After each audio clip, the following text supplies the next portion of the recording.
Wing जब वांग के घर में जाता है तो बाहर से ही वांग के घर को देख के विंग की आंखें बड़े बड़े हो जाता है और बाहर निकलने को आता है, क्योंकि वांग के घर बहुत ही बड़ा है। विंग जियांग मेंशन में रहता था, लेकिन जियांग में इतना अमीर नहीं थे और उसका घर इतना बड़ा भी नहीं था, लेकिन वांग का घर बहुत ही ज़्यादा बड़ा था।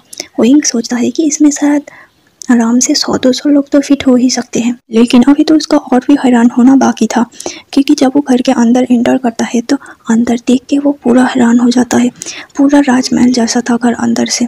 विंग ने ऐसा घर सिर्फ और सिर्फ टीवी या फिर सिनेमा में देखा था, रियल लाइफ में कभी भी नहीं देखा था, और ना ही उसने कभी सोचा था कि कभी वो ऐसे घर में पैर भी रखेगा। लेकिन आज वांग की वजह से उसके लिए सब कुछ पॉसिबल था। विंग जब घर के अंदर एंटर करते हैं तो राणा वांग ड्राइंग रूम पे बैठा था। विंग को देख के उसने दरवाज़ा खोल दिया और विंग को वेलकम किया। विंग ने वांग को थैंक यू कहा और वांग के साथ अंदर जाने लगा। विंग जाते जाते वांग से पूछ रहा था कि तुम्हारा अंकल कहाँ है, तुमने तो कहा था कि वो आने वाला है, और तुम्हारा ब्रदर। वांग कहता है कि ब्रदर अंकल को एयरपोर्ट छोड़ने के लिए गए हैं। विंग तब वांग से पूछता है कि क्या इतने बड़े घर में कोई नहीं रहता। तो वांग कहता है कि सिर्फ वो और उसका ब्रदर ही रहता है इस घर में, बाकी उसका अंकल ऑस्ट्रेलिया में रहते हैं और वही का बिजनेस संभालते हैं। वांग भी अपने अंकल के साथ वही रहता था, लेकिन कुछ दिन पहले ही वांग यहाँ से शिफ्ट हुआ है और विंग के स्कूल में जाकर एडमिशन लिया है। वांग विंग से पूछता है कि चाय या फिर कॉफ़ी। विंग को एक बार में समझ नहीं आता, वो पूछता है क्या। वांग कहता है कि तुम क्या लेना चाहोगे, चाय या फिर कॉफ़ी या फिर जूस। विंग कहता है कि जो कुछ भी तुम्हारे पास अवेलेबल हो तुम वो दे सकते हो। वांग कहता है कि सब कुछ अवेलेबल है। ये कह के उसने सर्वेंट्स को कहा कि विंग के लिए जूस और स्नैक्स ले आए। दोनों वांग के रूम में चले गए और वांग के रूम में जाके अपने प्रोजेक्ट को करने लगे। विंग वांग के रूम को एडमायर कर रहा था, क्योंकि वांग के रूम बहुत ही ज़्यादा बड़ा था और उस रूम में सिर्फ और सिर्फ वांग की ही तस्वीर लगा हुआ था। देखते देखते रात के 10 बज गए थे। वांग विंग को अपने ड्राइवर से कहकर उसके डॉर्मेटरी में छोड़ देता है और अगले दिन कॉलेज में विंग के दोस्तों को पता चल गया था कि विंग वांग के घर पे गया था। विंग के सारे दोस्त विंग को चिढ़ा रहे थे, अरे तू तो बड़ा छुपे रिश्ता में निकला, तू उसके घर तक पहुँच गया और वो भी तुझे लेने वांग का पर्सनल ड्राइवर रहा था। विंग सच सच बताना कि तुम दोनों के बीच क्या हुआ है। ये कहकर विंग के दोस्त विंग को चढ़ाने लगा। विंग ने कहा कि अरे यार, तुम लोगों को कहाँ से पता चल जाता है ये सारी बातें, हम दोनों के बीच कुछ नहीं हुआ था। मैं बस प्रोजेक्ट के लिए वहाँ गया था, क्योंकि वो रेस्टोरेंट पे नहीं आ सकता था। विंग कहती है कि तू एक बार हमें भी तो बता सकता था ना, हम भी तेरे साथ चलते। विंग कहता है कि भला तुम लोग कब प्रोजेक्ट में हिस्सा लेते हो, सब कुछ तो मुझे ही करना पड़ता है, फिर मैं तुम लोगों को क्यों बुला था। सब लोग जिधर विंग के मजे ले रहे थे तभी विंग कंसर्न होकर विंग से पूछता है कि विंग आखिर तो ये सब उस वजह से तो नहीं कर रहा है ना, अगर तो उस वजह से कर रहा है तो ऐसा मत कर। विंग कहता है कि नहीं विंग, मैं उस वजह से बिल्कुल नहीं कर रहा हूँ और मैंने तो अभी तक हाँ भी नहीं कहा। विंग कहता है कि तू हाँ कर सकता है। विंग कहता है कि ठीक है, मैं सोचूंगा। उस दिन विंग जब घर जाता है तब मैडम यू ने विंग को फ़ोन किया था। मैडम ने विंग के अडॉप्टेड मदर थे। मैडम को कहीं से पता चल गया था कि यानली ने विंग को पैसे ट्रांसफ़र किया है, जिसके लिए मैडम विंग के ऊपर अच्छा खासा भड़ास निकालती है और विंग को बहुत भला बुरा कहती है, और तो और वो विंग से यानली का दिया हुआ सारा पैसा भी वापस ले लेती है और विंग को वार्न करती है कि आगे से आइंदा से वो यानली से या फिर उनके फैमिली के किसी भी मेंबर से किसी तरह की हेल्प की उम्मीद ना रखे और ना ही उन्हें ज़रूरत पड़ने पर फ़ोन करे। सारे पैसे अपनी स्टेप मदर को ट्रांसफ़र करने के बाद विंग सोचता है कि वो क्या करे, क्योंकि उसे सर्वाइवल के लिए पैसों का भी ज़रूरत था और विंग के पास अभी इतना टाइम नहीं था। विंग मन ही मन अपनी किस्मत को कोसता है और फिर उसे समझ में नहीं आता कि आखिर वो क्या करे। तभी वो बेचैन होकर इधर उधर घूम रहा था कि तभी उसे सुयांग का याद आया और सुयांग ने उसको जो प्रपोजल दिया था उसका याद आया। वो तुरंत फ़ोन को उठाता है और तुरंत कुछ बिना सोचे समझे ही सुयांग को कॉल लगा देता है और कहता है कि मैं तेरे प्रपोजल को एक्सेप्ट करने के लिए राज़ी हूँ। सुयांग कहता है क्या बात कर रहा है विंग, तू इतनी रात को मुझे सिर्फ इस वजह से फ़ोन किया है ताकि तू मुझे ये बता सके, तो कल भी तो बता सकता था ना। विंग कहता है कि क्या पता कल मेरा मूड बदल जाए, इसलिए मैंने अभी फ़ोन किया। सुयांग कहता है हाँ वो तो ठीक है, लेकिन तेरा आवाज़ इतना भारी भारी क्यों लग रहा है, तू रो रहा था क्या। विंग कहता है नहीं, गुड नाइट, सो जा। ये कह के विंग फ़ोन रख देता है। उस दिन भी विंग वांग के घर पे गया था प्रोजेक्ट करने के लिए। देखते देखते 5 दिन निकल जाता है। इन 5 दिनों में विंग और वांग ने वांग के घर पे जाकर पूरे प्रोजेक्ट को अच्छे से कंप्लीट कर लिया था और टाइम मुताबिक सबमिट भी कर दिया था। टीचर अनाउंस करते हैं कि विंग और वांग के ग्रुप को हाईएस्ट मार्क्स मिलता है और उन लोगों का प्रोजेक्ट स्कूल में से सबसे अच्छा था। सभी लोग बहुत ही ज़्यादा खुश थे। विंग के फ्रेंड्स विंग से पार्टी देने के लिए कहते हैं। मतलब वो लोग विंग को पार्टी देने वाले थे, जिसके लिए वो लोग विंग को एक रेस्टोरेंट पे बुलाते हैं। विंग भी उस रेस्टोरेंट पे चला जाता है और उन लोगों के साथ पार्टी करता है। फिर वो लोग विंग को थोड़ा बहुत पैसे देता है ताकि विंग अपना खर्चा निकाल सके। ये कोई नई बात नहीं था। दरअसल जब विंग पहली बार स्कूल में गया था तो उसके दोस्त सारे उसे बुली कर रहे थे। उसे देखकर अपने होमवर्क कराना, उसके साथ प्रोजेक्ट को अपना बताना, विंग के साथ ये सभी कुछ हो रहा था। लेकिन जब विंग का सबर का बांध टूट गया तो विंग एक दिन बहुत नाराज़ होकर उन लोगों पर चिल्ला दिया था। और फिर विंग के फैमिली बैकग्राउंड के बारे में उन लोगों को पता चला था। विंग ने उन्हें बताया था कि विंग के फैमिली बहुत ही ज़्यादा पुअर है, जिसकी वजह से विंग के फैमिली विंग के स्टडी के खर्चा अफोर्ड नहीं कर सकते और ना ही वो लोग विंग के पॉकेट मनी अफोर्ड कर सकते थे। इसलिए विंग तब एक रेस्टोरेंट में पार्ट टाइम जॉब करता था, जिसके थ्रू विंग का अच्छी खासी अर्निंग हो जाता था। अपनी पढ़ाई कंप्लीट करने के बाद रेस्टोरेंट में पार्ट टाइम करने के बाद विंग के पास इतना टाइम नहीं बचता था कि विंग उन लोगों का होमवर्क और प्रोजेक्ट को कर पाए। विंग जब रोते हुए उन सभी को ये सब बताता है तो उन सबको विंग के ऊपर तरस आ गया था।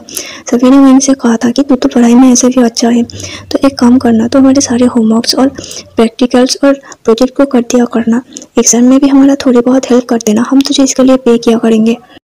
पहले तो विंग इसके लिए बिल्कुल भी राजी नहीं होता है, लेकिन धीरे धीरे जब उसके पार्ट टाइम वर्क की वजह से उसके स्टडी पर अफेक्ट पड़ने लगा तब विंग को रियलाइज़ हुआ कि उसके दोस्तों का ऑफर बुरा नहीं था। इन दिनों में विंग और उनके दोस्त सारे फ्रेंड्स बन गए थे। तब विंग ने उन्हें कहा कि वो उनके प्रपोजल पर राजी है और उसके बाद से ही ये सिलसिला चलता आया था। विंग अपने दोस्तों के हमेशा प्रोजेक्ट और प्रैक्टिकल और होमवर्क सब कुछ कर दिया करता था, जिसकी वजह से वो लोग विंग को पे करते और विंग को अच्छे खासे कपड़े देते पहनने के लिए और भी सर्वाइवल के लिए जितने भी कॉमन चीज़ है वो लोग उनको प्रोवाइड कराते थे। इसके बाद एक दिन खेल खेल में विंग उनके साथ बेट लगता है और विंग बेट जीत जाता है। बेट में विंग को कुछ पैसे देने की बात हुआ था, जिसके बाद से विंग अपने फ्रेंड के साथ बेटिंग किया करता था और उससे भी अर्न कर लेता था। इसके बाद धीरे धीरे टाइम बीतता गया। इस दौरान विंग और वांग जी काफ़ी क्लोज आ गए थे। वांग जी अब विंग के फ्रेंड्स के साथ भी अच्छे से बात किया करने लगा था। वो उन लोगों के साथ पूरा कंफर्टेबल हो गया था। देखते देखते 6 महीने बीत जाता है। विंग और वांग जी अब एक दूसरे के बेस्ट फ्रेंड बन गए थे। विंग ज़्यादातर वांग जी के घर पे ही जाके रहता था और वांग जी के साथ स्टडी किया करता था। विंग चाहे पढ़ाई में कितने भी होशियार हो, लेकिन वांग जी बचपन से अच्छे स्कूल अच्छे कोचिंग से पढ़ता हुआ आया था, इसीलिए वांग जी विंग से ज़्यादा होशियार था।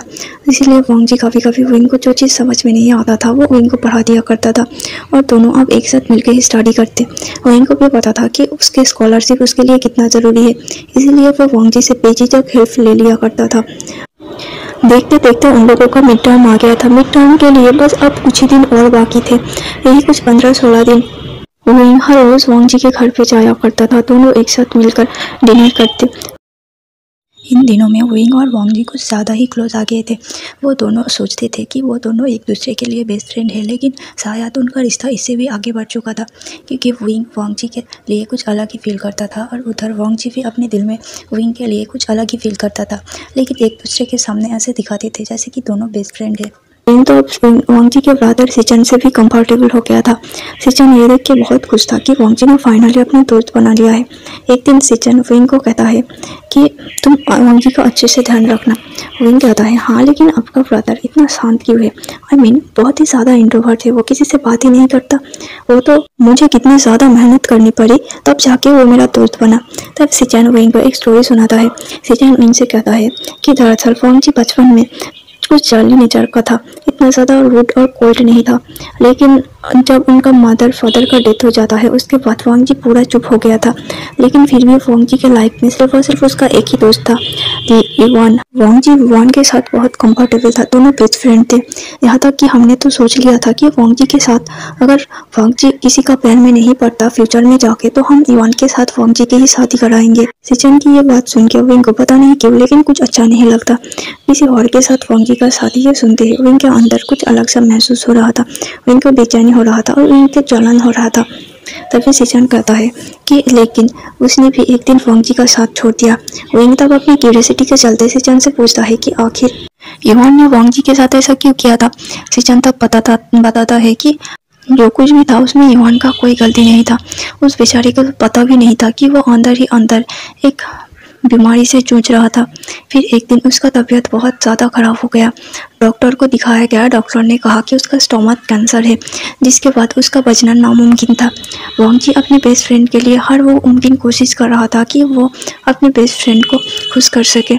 लेकिन एक दिन इस बीमारी के चलते युवान भी इस दुनिया से चला गया, जिसके बाद वांग जी ने अपने आप को पूरा आइसोलाइज कर लिया था। अब उसके बाद वो किसी से भरोसा ही नहीं कर पाता था। दोस्त बनाने के बारे में तो उसने कभी उसके बाद सोचा ही नहीं। लेकिन फिर तुम आए उसकी ज़िंदगी में, और उम्मीद करती हूँ कि तुम उसे कभी भी छोड़ के नहीं जाओगे। मेरा ब्रदर तुम पर बहुत ही ज़्यादा भरोसा करता है। जितना कि मैंने ऑब्जर्व किया है, वो तुम्हें इस घर तक लेके आया है। इसका मतलब तुम उसके लिए बहुत ही ज़्यादा खास हो। तुम कभी भी उसका दिल मत तोड़ना। वो सीजन से प्रॉमिस करता है कि वो वांग जी के साथ ऐसा कभी भी नहीं करेगा। इन दिनों में वांग जी और विंग का रिश्ता बहुत ही आगे बढ़ चुका था। दोनों एक ही साथ क्लास में बैठा करते थे और लंच के टाइम एक साथ लंच किया करता था। छुट्टी के टाइम वांग जी विंग को डॉर्म में छोड़कर खुद चला जाता था। कभी कभी दोनों एक साथ घूमने निकल जाया करते थे, तो कभी कभी एक साथ सिनेमा देखते निकल जाया करते थे। वांग जी पूरी तरह से विंग के तरफ एडिक्टेड हो गया था। अब वो विंग से बहुत अच्छे से बातें किया करता था, और अगर गलती से भी कोई विंग को कुछ बोल दिया करता था तो वांग जी लिटरली उस इंसान से झगड़ा करने लग जाता था, जिसे देखकर विंग को विश्वास ही नहीं होता था कि क्या ये वही कोल्ड लड़का था जो पहले दिन विंग से सीधे मुंह बात भी नहीं कर रहा था। कभी कभी तो विंग वांग जी के घर में वांग जी के साथ नाश्ते भी करता था। लेकिन इन दिनों में वांग जी के तरफ विंग का फीलिंग्स बदलने लगा था। विंग को धीरे धीरे एहसास हो रहा था कि वो वांग जी को पसंद करता है, एक दोस्त से भी बढ़कर, एक पार्टनर के रूप में। लेकिन विंग वांग जी से कहने से डरता था कि ताकि वांग जी को ना लगे कि विंग बस ये सब कुछ इसलिए कह रहा है क्योंकि वांग जी बहुत ही ज़्यादा रिच है, इसीलिए वांग जी से कुछ नहीं कह पाया था। लेकिन किस्मत को शायद कुछ और ही मंजिल था। उस दिन विंग वांग जी के साथ उसके ही घर में रुक जाता है। वांग जी ने विंग से रिक्वेस्ट किया था ताकि वांग जी के साथ रुक जाए। रात को वांग जी विंग के आंखों में पट्टी बांधकर उसे टेरेस पे ले जाता है और ले जाकर उसके आंखों को खोल देता है। विंग अपनी आंखों को खोलकर चारों तरफ अच्छे से देखने लगता है। उस टेरेस को बहुत ही अच्छे से, बहुत ही सुंदर तरीके से डेकोरेट किया गया था, पूरे बैलून्स और फूलों के साथ। वांग जी पास ही के टेबल से एक बैलून लेकर विंग के हाथों में थमा देता है और विंग से कहता है कि वो उस बैलून को फटाए। विंग जब उस बैलून को फटाता है तब उसमें से एक बॉक्स निकल कर गिरता है। वांग जी तुरंत उस बॉक्स को अपने हाथों में लेते हुए विंग के सामने घुटनों में बैठ जाता है और विंग से कहता है कि विंग, आई लव यू, क्या तुम मेरा बॉयफ्रेंड बनोगे? विंग पूरी तरह से शौक था और भूत बना हुआ खड़ा हुआ था। विंग को समझ ही नहीं आ रहा था कि आखिर वांग जी सच कह रहा है या फिर विंग ये सब सपना दिख रहा है, क्योंकि विंग अक्सर ऐसा ड्रीम देखता है और उसके बाद जब विंग वांग जी को हाँ करने जाता है तब उसका ड्रीम टूट जाता है। विंग मन ही मन अपने आप को कहता है ये ड्रीम है, ये ड्रीम है, ये सच नहीं है, ये बस एक ड्रीम है। तभी वांग जी विंग के सामने एक चुटकी बजाता है और उसे कहता है, विंग क्या हुआ, क्या तुम नाराज़ हो गए? क्या तुम्हें ये सब अच्छा नहीं लगा? मुझे दरअसल लगा था कि तुम्हें मुझे पसंद करते हो। विंग को तब एहसास होता है कि नहीं, ये उसका ड्रीम नहीं है, ये तो एक रियलिटी है। वांग जी के वॉइस विंग को महसूस करा रहा था कि वांग जी कितने ज़्यादा नर्वस है।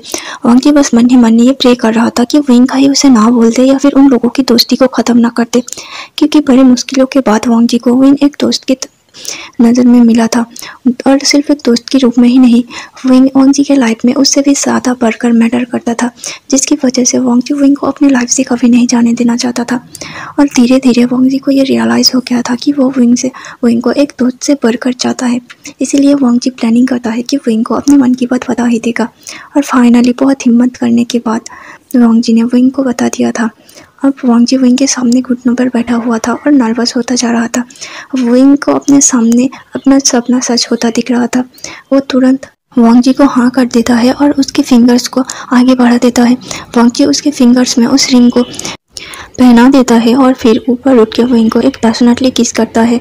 वांग जी जब विंग को किस करता है तो विंग इतना ज़्यादा शॉक था कि वो कुछ रिस्पॉन्स ही नहीं कर पा रहा था, क्योंकि आज तक ये सब कुछ उसने सिर्फ और सिर्फ ड्रीम में ही इमेजिन करता हुआ आया था। और आज उसके सामने जब ये सच हो रहा था तब विंग को समझ ही नहीं आ रहा था कि वो क्या करे। विंग कोई रिस्पॉन्स नहीं करता है। ये देखकर वांग जी जब विंग को छोड़ने जाता है तब विंग वांग जी को अपने पास और भी टाइटली हक कर लेता है और उसे पैशनेटली किस करने लगता है। दोनों एक दूसरे को बहुत ही पैशनेटली किस कर रहे थे। करते करते वांग जी विंग को अपने रूम में लेके चला जाता है। अभी तक दोनों के लिप्स एक दूसरे के साथ कनेक्टेड था। दोनों बस एक दूसरे के लिप को फुली सक और बाइट किया जा रहा था। जब जब उन लोगों को ब्रीथिंग की ज़रूरत होता था तब थोड़ा सा ब्रीथ लेके फिर से वो लोग एक दूसरे के साथ लग गए थे। वैसा करते करते वो लोग अब वांग जी के रूम में पहुंच गए थे। वांग जी धीरे धीरे विंग को अपने पेट पर लेटाता है और उसके ऊपर आता है। वो उसके फेस को अच्छे से देखता है और उसे फिर से किस करने लग जाता है। उसी हालत में वांग जी ने विंग के सारे कपड़ों को निकाल दिया था। विंग ने भी वांग जी के साथ बिल्कुल ऐसा ही किया था। दोनों बहुत दिनों से एक साथ रहते हुए आए थे। इस दौरान वांग जी के बॉडी विंग के बॉडी से जब जब टच होता था दोनों के बॉडी में ही करंट दौड़ता था। दोनों को ही हॉट फील होता था, लेकिन सिर्फ और सिर्फ दोस्त थे, इसी वजह से दोनों चुपचाप रहते थे।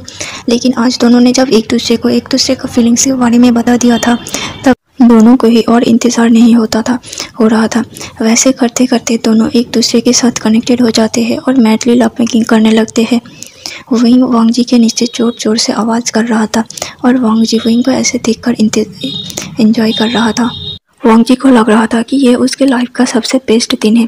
वो अपने ब्रदर को मन ही मन थैंक्स बोलता है कि उसके ब्रदर का ही प्लान था कि वांग जी इस स्कूल में आए और यहाँ एडमिशन ले। उसके ब्रदर ने उसे पहले ही समझा दिया था कि वांग जी को दोस्त बनाना होगा, लेकिन दोस्त बनाते बनाते वांग जी कब विंग को अपना पार्टनर बना लेगा ये वांग जी को कभी पता ही नहीं चला था। वांग जी विंग के ऊपर जितना हार्ड हो रहा था विंग उतना ही ज़्यादा वांग जी के इस रूटनेस को एंजॉय कर रहा था। दोनों ने एक दूसरे के साथ कई बार लव मेकिंग किया और फाइनली वांग जी ने विंग को फ्रेश करके उसे अच्छे से क्लीन करके सुला दिया था और वो भी विंग को अपने बाहों में भरते हुए सो गया था। दोनों ही आंखें खुले हुए थे और एक दूसरे की तरफ देख रहे थे। तभी विंग के दिमाग में कुछ आता है और वो वांग जी से पूछता है कि लंजा, तुम फ्यूचर में क्या करने वाले हो? क्या तुम अपने फादर्स के बिजनेस को संभालोगे? वांग जी कहता है कि हाँ, इसके अलावा उसके पास कोई चारा भी तो नहीं है, लेकिन उसके साथ उसका ब्रदर है। अगर वांग जी कुछ और भी करना चाहेगा तो उसका ब्रदर का फुल सपोर्ट वांग जी के साथ होगा। तब वांग जी विंग से पूछता है कि आखिर तुम क्या बनना चाहते हो, तुम्हारा फ्यूचर गोल क्या है? विंग बताता है वांग जी को कि मुझे तो अपना बिजनेस करना है और मुझे इतना बड़ा होना है, मुझे बहुत ज़्यादा अमीर बनना है। विंग के बातों को सुनकर वांग जी मुस्कुरा देता है और विंग से कहता है कि वो पागल है। इसके बाद वो विंग के फोरहेड पर किस करता है और विंग को पकड़कर सो जाता है। अपने नाइट ड्यूटी करने के बाद दोनों ही इतने ज़्यादा थके हुए थे कि सुबह को दोनों का ही आंखें नहीं खुलता। सीजन में उन लोगों को नहीं जगा क्योंकि उसे भी पता था कि रात को उसके ब्रदर ने क्या किया था। उस दिन दोनों स्कूल स्किप कर देते हैं और एक दूसरे के साथ पूरा दिन टाइम बिताता है। उस दिन में भी वांग जी ने विंग के साथ कई बार लव मेकिंग किया था और विंग ने वांग जी को एक बार के लिए रोका भी नहीं था। दोनों ने ही बहुत ही ज़्यादा एंजॉय किया था। वांग जी विंग से कहता है कि अब तो वो एवरी डे करेगा। विंग कहता है कि पागल हो गया, तुम अगर एवरी डे ये सब करोगे तो तुमने एक बार मेरी हालत सोचा है? मिड टर्म आने से पहले मैं पूरा मर जाऊँगा। वांग जी कहता है कि मैं तुम्हें मरने ही नहीं दूंगा, अगर तुम मर भी जाओ ना तो भी मैं तुम्हें वहाँ से उठाकर जिंदा ला करके लाऊंगा और फिर मेरे साथ रहने के लिए फोर्स करूंगा। विंग वांग जी की बातों को सुनकर हंसता है और वांग जी को पागल बोलता है, क्योंकि उस दिन विंग और वांग जी दोनों में से कोई भी स्कूल नहीं गया था और उनका मिड टर्म शुरू होने वाला था। इसीलिए विंग रात को वेंजिंग को कॉल करता है और वेंजिंग से नोट्स मांग लेता है। वेंजिंग विंग से पूछती है कि आखिर तुम लोग कहाँ हो, क्या तुम दोनों एक साथ हो, क्योंकि तुम दोनों स्कूल नहीं आए आज। वेंजिंग की बातों को विंग अनसुना कर देता है और दूसरी बातें करने लगता है, लेकिन वेंजिंग पकड़ लेती है और विंग से फिर से पूछती है ये क्या वो वांग जी के साथ है। विंग शर्माते हुए हाँ कर देता है और फोन रख देता है। फिर वो नोट्स लेके वो दोनों पढ़ने लगते हैं। अगले दिन विंग और वांग जी दोनों ही एक साथ स्कूल के लिए निकल जाते हैं और एक साथ स्कूल जाते हैं। अगले दिन उनका बास्केटबॉल मैच होने वाला था। वांग जी बहुत अच्छा बास्केटबॉल खेलता है, इसीलिए विंग ने वांग जी से पूछा था कि क्या वो खेलेगा। वांग जी ने मना कर दिया था, लेकिन विंग ने वांग जी को काफ़ी ज़्यादा फोर्स किया था कि वो अपने बॉयफ्रेंड को बास्केटबॉल खेलते हुए देखना चाहते हैं। विंग ने अपने फ्रेंड में से किसी को अभी तक वांग जी और विंग के बारे में नहीं बताया था। उसने तो ये भी नहीं बताया था कि जब वो दोनों दोस्त हुआ करते हैं तभी से ही विंग वांग जी के घर में नाइट स्टे कर लिया करता है, क्योंकि विंग अपने फ्रेंड्स को जानता था। अगर वो एक बार उन लोगों को बता देता तो फिर वो लोग विंग को उसी बात को लेकर चिढ़ाते रहते थे। वांग जी बास्केटबॉल खेलने के लिए मान जाता है विंग के मनाने पर। वांग जी जब बास्केटबॉल खेल रहा था तो विंग वांग जी के लिए बहुत ही ज़ोर ज़ोर से चीयर कर रहा था। विंग एक प्राउड बॉयफ्रेंड की तरफ एक्ट कर रहा था और वांग जी विंग को देख के और भी ज़्यादा मोटिवेट होता है और बास्केटबॉल मैच को जीत जाता है। विंग वांग जी के लिए तुरंत दौड़ के उसके पास पानी लेके आ जाता है। वांग जी विंग के पास से पानी लेता है और वो को पीने लगता है। फिर वांगजी कहता है कि मैं बहुत स्वेटी हो गया हूँ तो मैं चेंज करके आता हूँ। विंग वांगजी को सर में हाँ में सिर हिला देता है और वांगजी के साथ बातें करने लगता है। वांगजी आके चेंजिंग रूम में चेंज करने लगता है। वो बाथरूम में था, अपना मुंह धो रहा था कि तभी उसने दरवाजे खोलने की आवाज़ सुना। क्योंकि ये स्कूल का चेंजिंग रूम था तो कोई भी आता जाता रहता था। वांगजी ने ज़्यादा ध्यान नहीं दिया, लेकिन कुछ देर बाद वो जब निकलने जा रहा था तभी उसे एक आवाज़ सुनाई देता है जो विंग के बारे में कुछ बातें कर रहा था। क्योंकि बात विंग की था तो वांगजी कान लगाकर सुनने लगता है। वांगजी को किसी की बातें सुनने का कोई आदत तो नहीं था, ना ही कोई शौक़ था, लेकिन जब वांगजी ने सुना कि विंग के बारे में बात है तो वांगजी गौर से सुनने लगता है। रूम में और कोई नहीं, सुयांग था जो कि अपना फ़ोन को स्क्रॉल कर रहा था और काफ़ी फ्रस्ट्रेटेड दिख रहा था। सुयांग के पास विंचाओ बैठा था और उससे पूछ रहा था कि अरे तू क्या कर रहा है। सुयांग कहता है कि अरे उसी मॉडल V15 जिसका हमने वांगजी के पास देखा था ना जब वो स्कूल आया था, उसी को ऑर्डर करने की कोशिश कर रहा हूँ। उसका कुछ और 10 पीसेस लॉन्च हुआ है, लेकिन ऑर्डर ही नहीं हो रहा है, बार बार आउट ऑफ स्टॉक दिखा रहा है। तब विंचाओ पूछता है ज़रा मुझे बताएगा कि आखिर तू किस लिए इतना फ्रस्ट्रेटेड दिख रहा है। तू अगर आज नहीं तो कुछ दिन बाद भी कार ऑर्डर कर सकता है, वैसे भी तेरे पाप के पास पैसे की कमी है क्या। सुयांग कहता है कि अरे वो बात नहीं है, बात दरअसल विंग का है। मैंने विंग से प्रॉमिस किया था ना कि मैं उसे ये दिलाऊंगा। तो विंचाओ कहता है कि अच्छा तो तू अभी तक उस प्रॉमिस को लेके बैठा है। सुयांग कहता है कि हाँ यार, जुबान एक बार दे दिया तो दे दिया। जब मैंने उसे कहा था कि मैंने उसे दिलाऊंगा तो मैं दिला के ही रहूँगा, लेकिन बार बार ये साला आउट ऑफ स्टॉक क्यों दिखा रहा है। विंचाओ कहता है कि इसका मतलब क्या विंग ने बेट जीत लिया है। सुयांग कहता है कि हाँ। विंचाओ एक्साइटेड होते हुए कहता है कि क्या रे क्या बात कर रहा है, विंग ने सच में पेट जीत लिया है। अरे यार मुझे तो विश्वास ही नहीं हो रहा है। मैंने देखा था कि उस दोनों के बीच में काफ़ी ज़्यादा गहरी दोस्ती हो चुका है, लेकिन बात यहाँ तक पहुँच गया जाएगा मैंने सोचा भी नहीं था। और ये विंग भी ना एक बेट जीतने के लिए क्या क्या करता रहता है। उसे पैसे चाहिए था, लेकिन हम तो उसे पैसे देते रहते थे। अगर वो एक बार और मांग लेता तो क्या चला जाता। और वैसे भी उसे लान वांगजी को लेकर ऐसे बेट नहीं लगाना चाहिए था। आफ्टर ऑल वो एक इंसान है, किसी चीज़ के ऊपर बेट लगाना तो सही है, लेकिन किसी इंसान के ऊपर मुझे नहीं लगता कि ये सही बात है। वांगजी जब सुनता है कि बेट वांगजी को लेकर, तब वांगजी और भी गौर से सुनने लगता है। तभी उस रूम में वेनिंग भी आ जाता है और उन लोगों से पूछता है कि क्या बातें चल रहा है। विंचाओ वेनिंग को सभी बातें बता देता है। वेनिंग पूछता है लेकिन तुम लोगों को कैसे पता चला कि विंग ने वांगजी के साथ मतलब वो अपना बेट कंप्लीट कर चुका है।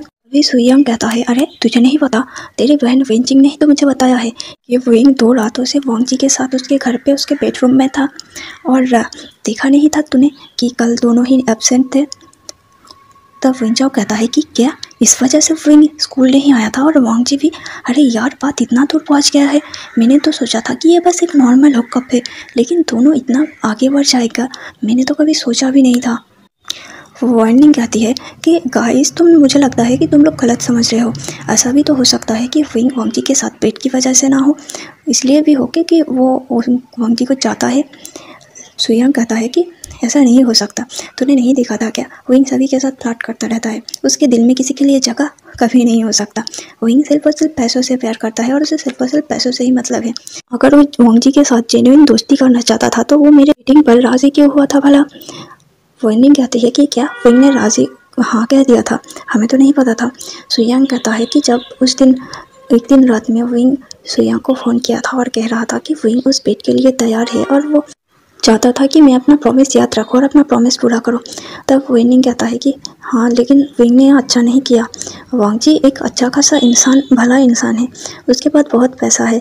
विंग अगर उसे ऐसे भी प्यार करता तो भी वांगजी उसे सब कुछ दे देता, लेकिन विंग उसके साथ दोस्ती करने के लिए, उसके करीब जाने के लिए बेट लगाना नहीं चाहिए था विंग को, और सिर्फ एक कार की वजह से ये तो बिल्कुल नहीं लगाना चाहिए था।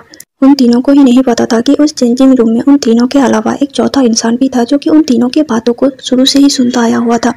वांगजी जो कि सुनता है कि विंग ने उस पर बेट लगाया था सिर्फ और सिर्फ एक कार के लिए। वांगजी के सामने तब सब कुछ पानी के जैसा साफ हो जाता है। वांगजी शुरू से लेकर आज तक का सब कुछ सोचता हुआ आया था कि कैसे विंग ने उसके साथ दोस्ती के हाथ बढ़ाया, फिर दोनों धीरे धीरे आगे बढ़े और फिर विंग ने वांगजी को हाँ कह दिया। और फिर वांगजी ये भी सोचता है कि उस दिन जब दोनों ने एक साथ लवमेकिंग किया था। उसके बाद जब वांग जी ने विंग से पूछा था तो विंग ने कहा था कि उसे पैसा कमाना है। तो क्या इसका मतलब विंग ने पैसा कमाने के लिए वांग जी को अपना जरिया बनाया था? वांग जी को अपने कानों पर विश्वास नहीं हो रहा था। वांग जी की आंखों से आंसू झलक रहा था। वांग जी सोचता है नहीं नहीं, ऐसा नहीं हो सकता, विंग ऐसा नहीं कर सकता, वो सच में मुझसे प्यार करते हैं।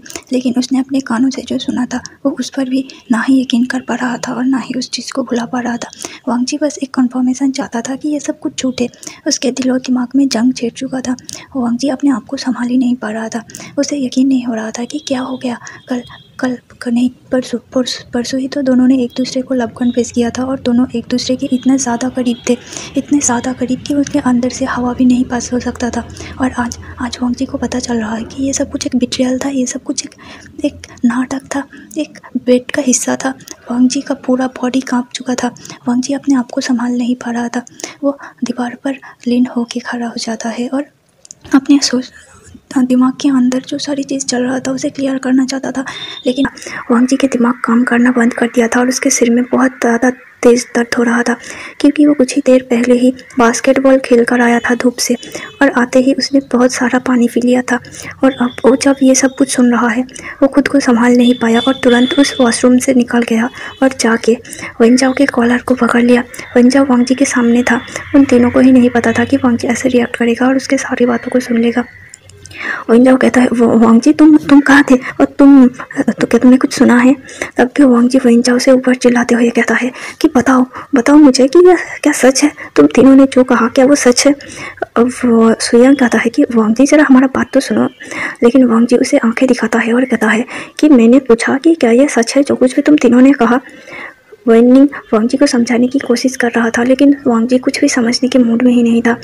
उन तीनों के पास से जब कोई जवाब नहीं आता तो वांग जी समझ गया था कि यह सब कुछ सच है। इसीलिए वो उन तीनों को छोड़कर लॉकर रूम से बाहर निकल गया था। वांग जी जब बाहर निकला था तब विंग उसके सामने ही था और उसे ढूंढते ढूंढते चेंजिंग रूम तक आ गया था। वांग जी के सामने खड़े हुए मुस्कुराते हुए वांग जी से पूछता है, लंजा तुम कहाँ थे? मैंने तो कहा था कि तुम चेंज करने जा रहे हो, लेकिन तुमने तो अभी तक अपना बास्केटबॉल आउटफिट ही नहीं चेंज किया, और तुम्हारे मुंह पे इतना स्वेटिंग, तुम्हारा आइज़ क्यों रेड है? क्या तुम रोया था? क्या तुम्हारी आंखों में कुछ चला गया है? ये कह के विंग वांग जी के पास आने लगता है। लेकिन जितना विंग वांग जी के पास आता जा रहा था वांग जी को विंग से उतना ज़्यादा घिन आ रहा था। वांग जी को बार बार उन तीनों की बातें याद आ रहा था। विंग जब वांग जी के आंखों में हाथ देकर देखने जाता है तो वांग जी तुरंत विंग को अपने आप से ढकेल देता है और विंग 2 कदम पीछे जाकर रुकता है। विंग हैरान होकर वांग जी के देखता रहता है और पूछता है कि क्या हुआ? क्या मैंने कुछ गलत किया है? क्या मेरी वजह से तुम्हारी आंखों पर चोट लग गया है? वांग जी ने कहा, दूर रहो मुझसे, मेरे पास आने की भी कोशिश मत करना। विंग ने पूछा कि क्या हुआ, आखिर तुम ऐसा क्यों रिएक्ट कर रहे हो? वांग जी कहता है, क्या ये सच है? विंग कहता है कि अरे लंजा तुम किस बारे में बात कर रहे हो? वांग जी कहता है, मुझे लंजा मत कहो। विंग कहता है, लेकिन तुमने ही तो मुझे कहा था कि मैं तुम्हें लंजा कह के बुलाऊं, याद नहीं है क्या? उस रात हम दोनों जब एक साथ थे तब तुम्ही ने तो बताया था कि मुझे लंजा कहो। वांग जी कहता है, ये लफ्ज़ मैंने उस इंसान को कहा था जिस इंसान से मैं प्यार करता था, ना कि उस इंसान को जिस इंसान ने मुझे बेट की तरफ इस्तेमाल किया हो। विंग अब हैरान हो जाता है। वो शॉकिंग आइज से वांग जी के देखने लगता है। विंग को भी शायद महसूस हो गया था कि वांग जी किस बारे में बात कर रहा है, लेकिन विंग उस बारे में सोचना नहीं चाहता था। वो नहीं चाहता था कि वो जिस बारे में सोच रहा है वो बात गलती से भी सच निकले। विंग फिर से उम्मीद भरी नज़रों से वांग जी से पूछता है कि क्या हुआ, तुम किस बारे में बात कर रहे हो? वो कह के वो वांग जी के गालों की तरफ अपना हाथ ले जाने लगता है, लेकिन वांग जी तुरंत विंग के हाथों को झटक देता है और उसे कहता है कि मैंने कहा ना, मेरे पास मत आओ, पहले मुझे जवाब दो कि क्या तुमने मेरे पास इसलिए आया कि तुम एक कार के लिए अपने फ्रेंड्स के साथ मुझे लेकर बेट लगाया था? विंग अब पूरी तरह से शॉक हो जाता है। विंग के मुंह से कोई आवाज़ नहीं निकल रहा था। वांग जी कहता है, कहो ऑफिसियन, तुम कहो, मैंने जो पूछा उसका आंसर चाहिए मुझे। विंग कहता है, तुम्हें किसने बताया, कि कैसे पता चला तुम्हें? वांग जी कहता है, ओह अच्छा, तो ये इसका मतलब ये सही है, तुमने मुझे बेट की तरफ इस्तेमाल किया। तुम मेरे पास सिर्फ और सिर्फ इसलिए आई है क्योंकि तुम एक ब्रांड न्यू V50 कार खरीदना चाहते थे। नहीं, मैं क्या कह रहा हूँ, खरीदना तुम्हारा तो शायद उतना औकात भी नहीं है। तुमने तो बेट लगाया था, तुम तो जीतना चाहते थे अपने फ्रेंड से। और हाँ, अब मुझे समझ आया कि तुम क्यों मेरे इतने करीब आ रहे थे। ये सब कुछ तुम्हारा प्लान का हिस्सा था ना, क्योंकि मैं अमीर घर का था, मुझसे तुम्हें अच्छे खासे पैसे और हेल्प मिल रहा था। तुमने तुमने सिर्फ पैसों के लिए मुझे इस्तेमाल किया। तुमने सोचा था कि लानवांग जी को पटा लेते हैं, अच्छी खासी पैसा भी मिल जाएगा और तुम पेट भी जीत जाओगे, है ना। ये कह के वांग जी वहीं की तरफ गुस्से भरी नजरों से देख रहा था। जिस वांग जी के आंखों में वहीं को अब तक प्यार दिखाई दे रहा था, अब शायद उसे नफरत दिखाई दे रहा था। वहीं इस बात को बिल्कुल भी हजम नहीं कर सकता था। वहीं के दिल में वांग जी का वो नज़र कांटों की तरफ चुभ रहा था। लेकिन वहीं नहीं, विंग ने कभी भी पैसों के लिए वांग जी के साथ नहीं रहा। वो जेन्युइनली वांग जी से प्यार करता था। वो तो पैसों के लिए अलग अलग चीज़ें करता था, लेकिन कभी भी उसने पैसों के लिए वांग जी को इस्तेमाल करना नहीं चुना था। और उसने तो उस बेट के बारे में कब भूल चुका था। विंग पूरी तरह से टूट चुका था। वो वांग जी को समझाना चाहता था। विंग कहता है, वांग जी मेरी बात सुनो, ये सच नहीं है। वांग जी कहता है, मैंने तुमसे जितना पूछा तुम बस उतना आंसर दो। क्या तुमने मुझे लेकर कोई बेट लगाया था। विंग अपना सिर नीचे कर लेता है, क्योंकि विंग के पास इस बात का कोई जवाब नहीं था। विंग बहुत डरा हुआ था और उसके पैर भी सेक कर रहे थे। जी फिर से पूछता है कि क्या यह सही है। विंग अब कहता है, हाँ सही है, लेकिन ये बात सच नहीं है। मैं जैसे जैसे तुम्हारे साथ रहता गया, मैं तुम्हारे बारे में जानता गया, मैं इसलिए तुम्हारे करीब नहीं आया था, ट्रस्ट मी। लेकिन वांग जी का अब विंग के ऊपर से पूरी तरह से भरोसा उठ गया था। वांग जी ने अपनी लाइफ में बहुत कुछ सहा था। उसकी मदर उसे छोड़ के चला गया था, फिर उसका बेस्ट फ्रेंड इवान भी उसे छोड़कर चला गया था। उसने फिर से हिम्मत जुटाया और विंग के साथ दोस्ती किया, लेकिन उसे नहीं पता था कि आखिर में विंग भी उसे धोखा दे देगा।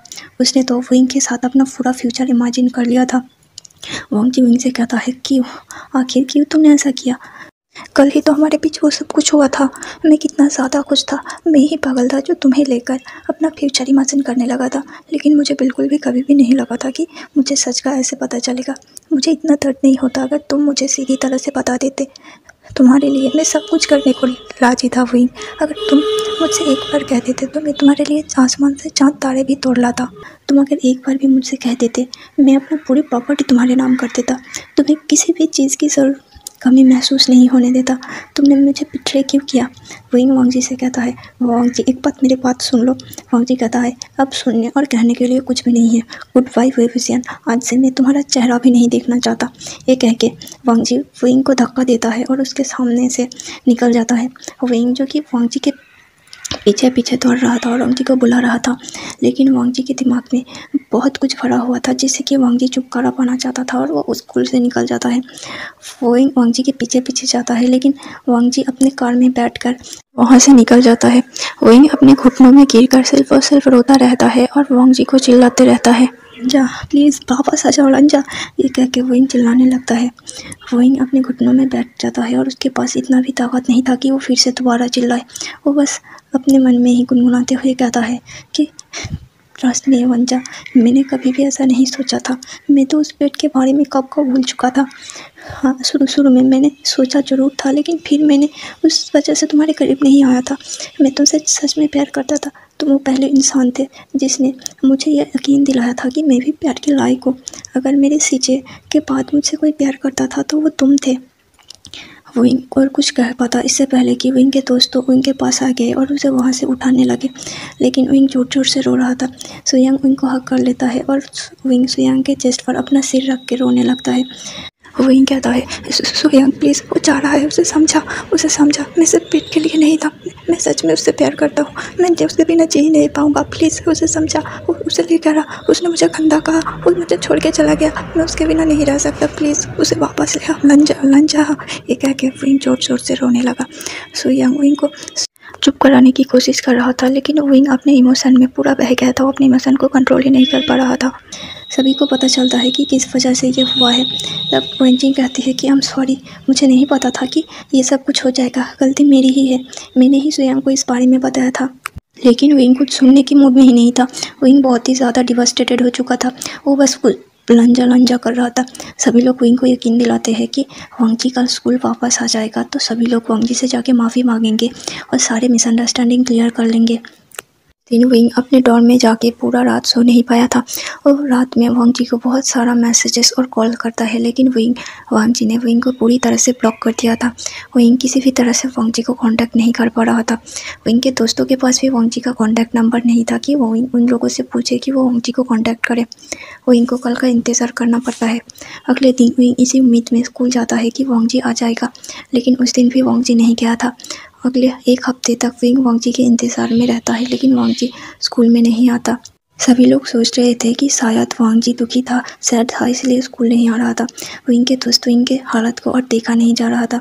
वो डिसाइड करते हैं कि वो प्रिंसिपल मैम सर के पास जाके पूछेंगे कि वांग जी कब आएगा। वो वैसे ही प्रिंसिपल सर के पास जाते हैं, लेकिन प्रिंसिपल उन्हें बताता है कि वांग जी ने स्कूल को छोड़ दिया था। वांग जी टीसी लेकर दूसरे शहर चला गया था। विंग को विश्वास नहीं हो रहा था। विंग तुरंत वांग जी के घर के लिए निकल जाता है, लेकिन वहाँ जाकर घर पूरा खाली था और वो अंदर जाने की कोशिश करता है, लेकिन गार्ड्स विंग को अंदर जाने नहीं दे रहा था। विंग गार्ड से कहता है कि तुम लोगों ने मुझे नहीं पहचाना, मैं इतनी बार आ चुका हूँ। लेकिन गार्ड्स कहते हैं, आई एम सॉरी सर, हमें इंस्ट्रक्ट दिया गया है कि हम आपको अंदर ना आने दें। आपको तो क्या, हम किसी भी पर्सन को अलाउ नहीं कर सकते, वरना हमारी जॉब जा सकता है, आप प्लीज़ समझिए। विंग उस दिन बहुत देर तक वांग जी के घर के सामने बैठ कर रोता रहता है और वांग जी के इंतज़ार कर रहा था, लेकिन वांग जी का कोई अता पता नहीं था। जब एक हफ्ते हो जाता है और वांग जी अभी तक नहीं आता है, तब विंग की हालत विंग के दोस्तों से दिखाई नहीं जाता और वो लोग डिसाइड करते हैं कि प्रिंसिपल सर के ऑफिस में जाकर पूछेंगे वांग जी के बारे में कि वांग जी कब आने वाला है। वैसा ही करते हैं, वो लोग प्रिंसिपल सर के ऑफिस में जाते हैं और वांग जी के बारे में पूछते हैं, लेकिन प्रिंसिपल से उन लोगों के जो न्यूज़ मिलता है सभी लोग शॉक हो जाते हैं, क्योंकि प्रिंसिपल उन्हें कहते हैं कि वांग जी ने तो स्कूल छोड़ दिया है कब का, वो 3 दिन पहले ही यहाँ से टीसी लेकर चला गया है। विंग जब ये बात सुनता है तो उसे अपने कानों पर भरोसा नहीं होता। वो तुरंत टैक्सी पकड़ता है और वांग जी के घर के लिए निकल जाता है, लेकिन जब वो अंदर जाने की कोशिश करता है तब गार्ड उसे कहता है कि वो उसे अंदर नहीं जाने दे सकता। विंग गार्ड से कहता है कि क्या तुमने मुझे नहीं पहचाना, मैं तुम्हारे बॉस का फ्रेंड हूँ, मैं कितने बार यहाँ आ चुका हूँ, लेकिन तुमने कभी भी मुझे रोका नहीं, अब क्यों? तब वो गार्ड कहता है कि सॉरी सर, हम मजबूर हैं, हमें इंस्ट्रक्ट किया गया है कि हम आपको अंदर जाने ना दें। आप क्या, हमें इंस्ट्रक्ट दिया गया है कि हम किसी को भी अंदर ना जाने दें। विंग गार्ड से पूछता है कि ठीक है, आप लोग मुझे नहीं जाने दोगे, क्या आप लोग एक बार वांग जी को बुला सकते हो? लेकिन गार्ड कहते हैं कि नहीं, हम नहीं बुला सकते, क्योंकि सर यहाँ पर नहीं है, शायद दूसरी सिटी चला गया है। विंग को अपने कानों पर भरोसा नहीं होता। उस दिन वो घंटों तक वांग जी के घर के सामने बैठा रहता है और रोता रहता है। विंग को पता ही नहीं चला था कि कब वक्त बीत गया था और शाम निकल गया था। विंग को उम्मीद था कि वांग जी ज़रूर वो आया है सुनकर बाहर आएगा, लेकिन वांग जी एक बार के लिए भी बाहर नहीं निकला था। विंग थक हार कर अपने डॉर्म वापस चला जाता है।